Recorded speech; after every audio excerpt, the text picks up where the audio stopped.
Assalamualaikum warahmatullahi wabarakatuh.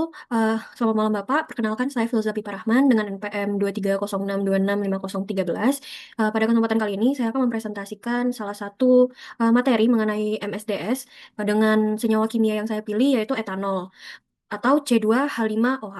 Nah, untuk etanol sendiri, kenapa saya memilih etanol? Karena etanol ini adalah suatu senyawa yang sangat familiar dipakai untuk reaksi kimia manapun seperti itu. Untuk penjelasan singkat dari etanol sendiri, etanol atau etil alkohol atau C2H5OH merupakan suatu cairan tidak berwarna yang mudah menguap dan sangat mudah terbakar dengan aroma khas alkoholnya. Nah, untuk etanol sendiri itu banyak digunakan di berbagai sektor pekerjaan karena etanol ini dia itu memiliki sifat fisik dan kimia yang unik, di mana etanol ini dia itu memiliki pelarut yang polar yang dapat melarutkan berbagai zat organik maupun zat yang anorganik juga bisa. Nah, jadi si etanol ini dia itu sebagai zat pelarut yang bisa melarutkan berbagai macam zat lain. Nah, untuk etanol sendiri ini merupakan contoh struktura dan molekulernya untuk ikatan kimianya dan juga ini molekulernya juga C2H5OH. Nah, untuk fungsi dan penggunaan dari etanol sendiri, ini contohnya seperti bidang laboratorium dan industri kimia, fungsi penggunaannya itu sebagai pelarut untuk reaksi organik, pembersih alat, dan bahan pengawet sampel biologis. Untuk kesehatan dan farmasi sebagai antiseptik dan disinfektan, untuk steril alat medis, industri energi sebagai bahan bakar alternatif atau bioetanol, dan adiktif mesin untuk mengurangi emisi CO2 yang saat ini sedang marak dibahas juga. Nah, untuk kosmetik dan pangan itu sebagai bahan pelarut, aroma, dan pengawet, pelarut zat senyawa adiktif juga.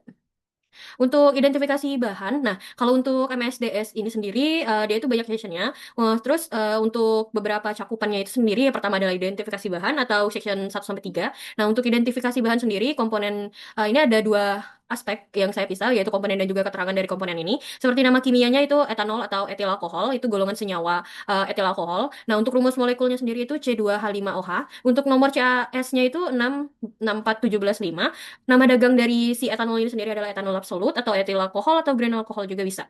Nah, untuk bentuk fisiknya sendiri seperti yang saya jelaskan tadi, cairan bening, mudah menguap dan bau khas alkohol. Berat molekul sendiri 46,07 gram per mol. Untuk titik didihnya 78,3 derajat Celcius, titik nyala atau flash point dia itu 13 derajat Celcius, densitasnya 0,789 gram per mililiter. Nah, untuk di suhu ruang atau di suhu 25 derajat Celcius, tekanan uap pada suhu ruangnya itu 59 mmHg.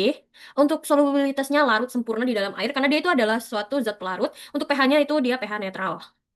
Nextnya ini ada bahaya dan juga label dari GHS atau Globally Harmonized System, di mana pada bahaya dan label GHS sendiri itu saya mencarinya berdasarkan SDS atau Sigma Aldrich pada tahun 2023. Nah, untuk kategori, ini ada beberapa kategorinya, ada kategori bahaya, kodenya, dan juga piktogram GHS atau logo yang dipakainya gitu. Untuk flammable fluid kategori 2, dia itu kode dan deskripsinya H225, cairan dan uap yang sangat mudah untuk terbakar. Ini untuk pitagram GHS-nya. Untuk S irritation kategori 2A, dia itu kodenya H319 menyebabkan iritasi mata serius. Ini pitogram GHS-nya. Terus TSE untuk kategori 3, kodenya itu H336 dapat menyebabkan kantuk atau pusing. Ini juga pitogramnya juga. Ini beberapa penjelasan tadi. Ini dipakai pada industri atau lab atau yang memerlukan adanya etanol seperti itu. Untuk tindakan pertama pada paparan atau MSDS Section 4. Nah, untuk ini lebih ke rute paparan, langkah pertolongan, dan penjelasan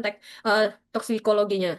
Untuk rute paparannya itu umumnya dibagi menjadi 4, ada inhalasi atau hirupan uap, di mana etanol itu kita terlalu banyak menghirupnya. Pindahkan korban ke udara segar jika gejala berlanjut, segera cari pertolongan medis. Penjelasan toksikologinya itu di mana uap etanol itu menyebabkan depresi sistem saraf pusat ringan yang akan menyebabkan gangguan koordinasi dan juga kita akan mengantuk. Nah, untuk kontak kulit, di mana kita terkena cairan etanol itu, bilas dengan air dan sabun selama kurang lebih 15 menit, lepas pakaian yang kontaminasi dari zat etanol tersebut. Nah, untuk penjelasannya itu etanol menghilangkan minyak alami dari kulit kita yang menyebabkan kering, di mana nanti kulit akan kering dan menyebabkan iritasi atau dermatitis kontak. Nah, untuk kontak mata sendiri, langkah pertolongannya bilas mata dengan air mengalir minimal 15 menit sambil membuka kelopak mata. Untuk penjelasannya, iritasi kornea dan konjungtiva kita ini akan menyebabkan dia itu menjadi kemerahan karena terkena etanol tadi dan akan menyebabkan nyeri seperti nyut-nyutan seperti itu. Untuk yang tertelan atau ingesti, itu langkah pertolongannya jangan memaksa untuk muntah dan juga bilas mulut dan segera ke medis. Untuk penjelasannya itu konsumsi dosis tinggi akan menyebabkan depresi, CNS atau hipoglikemia. Oke. Untuk penanganan dan penyimpanan aman, selanjutnya itu pada MSDS Section 7, di mana dia ada terbagi menjadi dua, penanganan dan juga penyimpanan. Nah, untuk penanganan atau handling sendiri, itu pertama, hindari kontak langsung dengan kulit, mata, dan pakaian. Gunakan di area yang berventilasi baik atau di bawah foam hood. Nah, terus juga bisa menghindari penggunaan alat listrik tanpa sistem anti percikan. Gunakan alat pelindung atau APD, sarung tangan nitril, Google. Terus juga jas berbahan katun.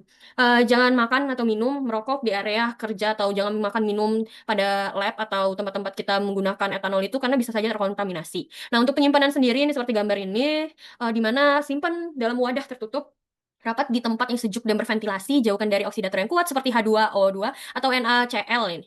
Karena dapat bereaksi membentuk asetaldehyde atau peroksida eksplosif, di mana dia itu akan malah menjadi bereaksi dengan si etanol ini nanti. Jadi si etanol ini akan bereaksi dengan oksidator dan akan menyebabkan terbentuknya senyawa tersebut. Nah, simpan di lemari yang tahan api atau flammable cabinet karena si etanol ini mudah untuk terbakar juga, seperti yang saya jelaskan sebelumnya. Nah, beri label jelas seperti etanol dan juga mudah terbakar seperti ini.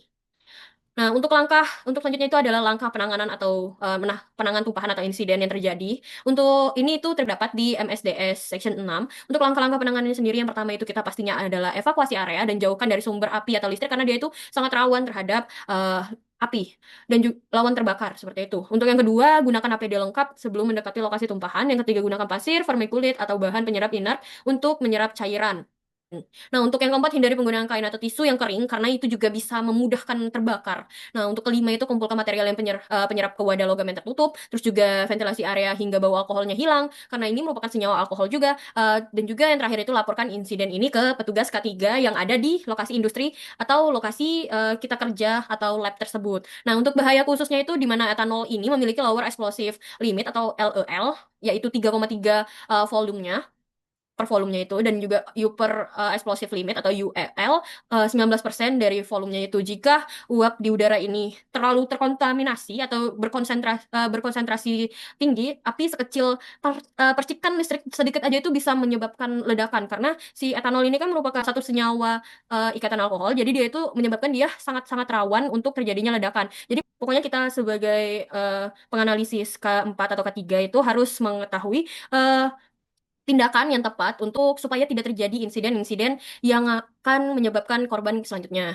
Next, ini informasi pembuangan limbah pada etanol ini sendiri, di mana limbah kimia itu harus kita pisahkan dibanding limbah-limbah lain, seperti limbah plastik itu harus dipisahkan beda. Pokoknya senyawa kimia, karena senyawa kimia itu beresiko untuk mencemari lingkungan. Ini tuh terdapat di MSDS Section 13, di mana etanol tergolong limbah B3 atau mudah terbakar, atau flammable waste, atau kodenya itu D001 EPA.